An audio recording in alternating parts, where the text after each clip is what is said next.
So, let's talk about thinking four-dimensionally. Yeah, I know, sounds wild, right? But stick with me here. There's this idea, and maybe you felt it too, where you kinda sense something's gonna happen before it actually does. It's like you've already seen the movie, but everyone else is just starting to watch it. I'm not the only one who's experienced this, and maybe you have too. It's like we catch a glimpse of something before it plays out in our regular three-dimensional world. If we can tap into events before they happen in our usual space, then life on Earth probably isn't just some random series of events.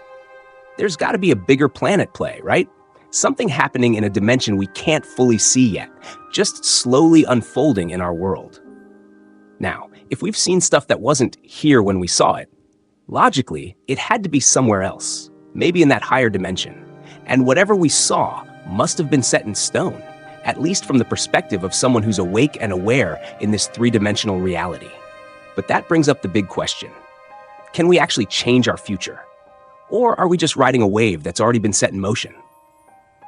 Look, the reason I'm scribbling all this down is to get us thinking about the possibilities we've got as humans, especially when it comes to shifting our future. I genuinely believe we can. But here's the thing. Once we make a change, it's like the future gets a new GPS route. It still gets us where we need to go, but the path is totally different now. That's the magic of it. Our destiny isn't set in stone. It's flexible, adaptable. And here's the kicker. It's not our actions that shape us most, it's our beliefs and feelings. Seriously, what we think about ourselves is the foundation of everything. Change that, and you change your world. If you see yourself differently, everything you do shifts. It's like turning a wheel. Small adjustments can completely change where you end up. So it's crucial to really look at how we see ourselves and recognize just how much power we have to create our own reality. Transformation? It all starts in your mind. Even if the future seems all planned out, there are still endless possibilities waiting to be unlocked. Every choice, every decision is like standing at a fork in the road with countless paths in front of us. We all carry two perspectives, one that's rooted in the physical world and one that's more spiritual. The old sages, the ones who've walked this path before us, they called it the carnal mind versus the mind of enlightenment. You can think of it as the day-to-day consciousness, guided by what we see and touch, versus the imagination, which is fueled by our deepest desires and spiritual aspirations. This duality is right there in the teachings. The earthly man doesn't understand the things of the spirit. For most folks, reality is just what's happening right now, while the past and future are just hazy concepts. But for those of us on a spiritual path, we know there's more to it. We see time as a whole, where past, present, and future are all part of one big interconnected web. What's abstract and intangible to the average person becomes crystal clear and real when you're tuned into the spiritual perspective. Like realizing that everything that's ever happened and everything that will happen is right here, right now, all at once. You know, in this crazy sensory-driven world we live in, it's so easy to get caught up in just what our eyes see and our ears hear. We rely so heavily on our senses that we sometimes forget there's a whole other layer to reality, the intangible, the unseen. To really tap into that deeper spiritual realm, we've got to make a conscious effort to step away from the noise of the physical world and focus on what's beyond. It's like you've got to train your mind to feel and visualize things as if they were already real, even when you can't see them with your eyes. Think of it like this. When you're meditating or deeply focused, everything else fades away, right? That's the kind of energy you need to bring into your daily life. When you lock your mind onto a specific intention or desired state, you start to see it in your mind's eye, as if it's already there, as if it's tangible. This shift in focus, this decision to see beyond the obvious, is what lets us tap into a reality that's not yet visible, but is no less real. It's like the ancient teachings say, the invisible can be clearly perceived by those who are really seeking it. This kind of sight isn't about your physical eyes at all. It's about a deeper spiritual vision. And trust me, you want to cultivate that. Without it, the deeper truths of life just stay hidden, out of reach. But with practice, oh man, you start to discover a power you never knew you had. When you get a handle on your imagination, it's like holding the reins to your future. You can steer it wherever you want. Now let's talk about desire for a sec. Desire is like the fuel that drives everything we do. It's what gets us out of bed in the morning, what keeps us going. Without desire, we'd just be, well, doing nothing. Every move we make, every action we take, it all comes from the desires that live in our hearts. Think about it. When someone kicks a bad habit, it's because the desire to be free from it becomes stronger than the desire to keep indulging in it. Our desires are like magnets. They pull our attention towards them, and we start to act on them, consciously or not. Here's the thing. Desire isn't just about wanting something. It's about recognizing that something is missing in our lives, something that would make us feel more complete, more alive. And let's be real, there's always a little bit of self-interest in our desires. We're wired that way. The bigger the reward we see in something, the stronger the desire to chase after it. And you know what? That's okay. The spiritual part of us communicates with our earthly selves through these desires. They're like messages from the universe, nudging us toward what's meant for us.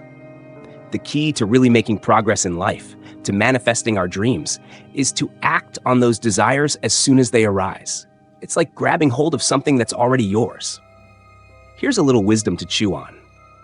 When you truly desire something, in a way, you already have it. Blaise Pascal put it beautifully when he said, "You would not have sought me if you had not already found me." It's like, by the very act of desiring, you're reaching out to something that's already within your grasp, just waiting to be claimed.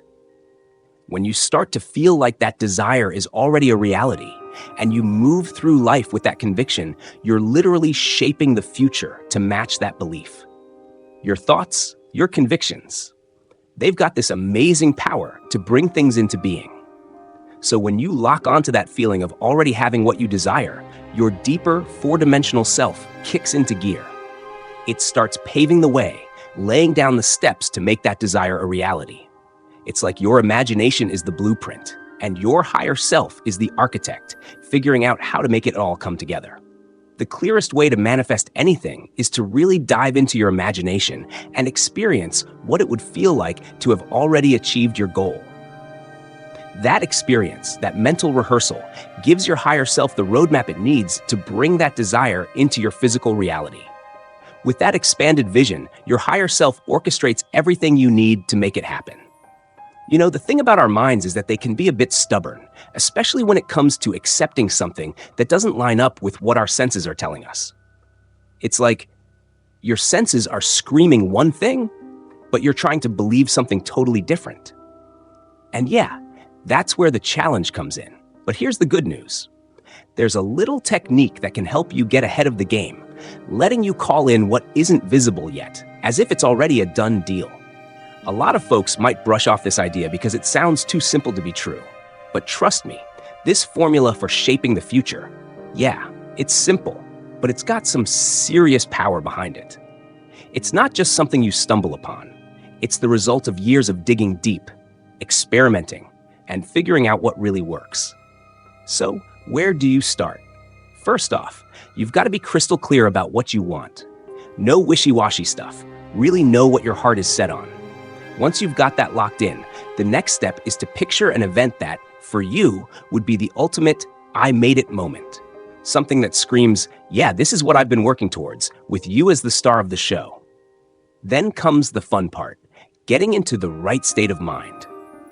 Find a comfy spot, lie down or sit, whatever works for you, and start relaxing. You want to get to that point where you're almost drifting off to sleep, but not quite. With your eyes closed, start focusing on the action you want to live out. Imagine it so vividly that it feels like it's happening right now, in the present moment. And here's the key. Don't just watch it play out like a movie. You've got to be in it, feeling every part of it, like you're living it out for real. For this whole imaginative experience to actually start shaping your reality, it's super important that what you're visualizing is directly tied to the fulfillment of your desire.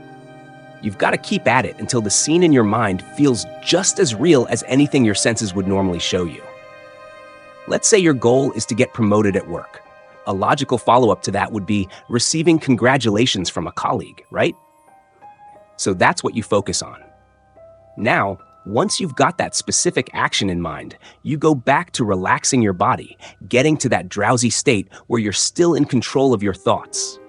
Picture a colleague standing in front of you. Shake their hand. Feel the firmness. Hear the words they're saying. Really be in that moment. And here's the thing. Don't see yourself from the outside, like you're watching someone else. Be in your body, living the experience as if it's happening right now. This approach isn't just about daydreaming. It's about tuning into a deeper level of consciousness where your imagination and reality start to blur together. It's like what the Buddha taught about the power of mind and intention. When you focus your mind in this way, you're not just imagining things. You're planting the seeds for them to grow into your reality. You know, there's a huge difference between just watching yourself do something in your mind and actually feeling like you're doing it in the present moment. When you can bring a distant place into the here and turn the future into the now, you're basically pulling a higher dimensional reality into your everyday tour, three-dimensional life. This blending of space and time, it's not just a cool concept, it's essential. It's what separates making things happen from just wishing they would. To really get this, try something simple. Close your eyes and imagine a ladder right in front of you. Now don't just see it, feel yourself climbing it, one step at a time. That shift from just seeing to actually feeling is where the magic happens. When you combine desire, that calm stillness right before sleep, and vivid present moment imagination, you're not just daydreaming, you're tapping into something deeper. When your body is still, almost asleep, you're more open to truly believing you're doing whatever you're imagining. And if you can hold on to that feeling until you drift off, you might just find yourself in a more expansive world where what you've been desiring feels even more real. Whether you wake up in that plane or not doesn't really matter. The important thing is, you've already started the process in that fourth dimensional space, and eventually, it's going to show up in your everyday reality. Over time, I've learned just how important it is to pick one clear, simple action to focus on in your imagination. You need to distill your desire into a single act and replay it in your mind until it feels as real as anything else. If you let your attention wander too much, it's easy to get lost in a swirl of images and thoughts that take you far away from your original goal. Say you decide to imagine climbing a specific set of stairs because that's what would come next if your desire were fulfilled. Your job is to keep your focus on that one action, on those stairs. If your mind drifts, just gently bring it back to that one thing, repeating it until it feels as solid as real life. The key is to let this visualization happen naturally, letting the feeling of your desire being fulfilled fill your mind without effort. Drowsiness can actually help with this because it makes it easier to focus without trying too hard. But here's the trick. You don't want to fall all the way asleep and lose control of your thoughts. The sweet spot is that light state of relaxation where you're still in control. And if you really want to bring your desire to life, try feeling it with your whole being, as if it's already a done deal. Then, in that deeply relaxed state, repeat short, meaningful phrases, almost like a mantra, that symbolize the realization of your desire. A simple phrase like "thank you" can be powerful, as if you're already expressing gratitude to a higher power for fulfilling your request. But if your goal is to consciously project yourself into a more expansive plane, keep holding on to that imaginative action until you drift off to sleep. Imagine this. You're sitting quietly, eyes closed, and you start to vividly experience in your mind what it would feel like if your deepest desire was already fulfilled. I'm talking about really feeling it, like it's happening right now. Over time, you're going to notice something incredible. That same feeling, that same scenario you played out in your imagination will start to show up in your physical world. It's like your mind is feeding on these thoughts, these statements that you've accepted as true, even if they seem totally out there at first. But here's the thing. If you stick with it long enough until those thoughts feel real, they'll start to take root in your life. It's like planting a seed. Once you believe it, really believe it, your mind gets to work. Sort of mobilizing everything it needs to make it happen. It even influences the people around you, nudging them in ways that help turn your belief into reality. Now, to really get how we can shape our future with our convictions, we need to dig into this idea of a higher dimensional world. This isn't just some abstract concept. It's key to understanding how we can actually tweak our destiny. If you've ever had a sense of something happening before it actually does, it's like a glimpse into this expanded reality. It's as if that event was already set in motion in our three-dimensional world. So, if we want to change something here, in our everyday reality, we've got to make those changes first in that higher, four-dimensional space. I get it. Most people don't spend their time thinking about higher dimensions. Heck, some might even question if such a thing exists. We're so used to our three-dimensional world, length, width, and height, that it's hard to imagine there could be more. But here's the thing. A dimension isn't just about lines or directions. It's a unique way of measuring something, completely different from what we're used to. When we talk about a four-dimensional object, we're introducing a new way to measure it: time. Think about it. Time is how we measure the duration of our lives, of everything around us. Without time, there's no way to measure something's existence. You can't have an object just pop into existence and vanish without time being involved. It's this fourth dimension that gives everything its duration, its lifespan, if you will. The more dimensions an object has, the more real, the more substantial it becomes. A simple line becomes something with mass and form when you add more dimensions. So what's the big deal about time being the fourth dimension? It adds something game-changing: mutability. Time allows things to change, to evolve. Without time, everything would be static, stuck in place. If you take apart a three-dimensional object, you get a surface. Slice through that surface, and you get a line. Cut through that line, and all you have is a point. But each of these is just a snapshot, a cross-section of something bigger. A solid object, something we think of as real, is just a slice of a four-dimensional object. So, when we meet someone, we're only seeing a tiny piece of their four-dimensional self.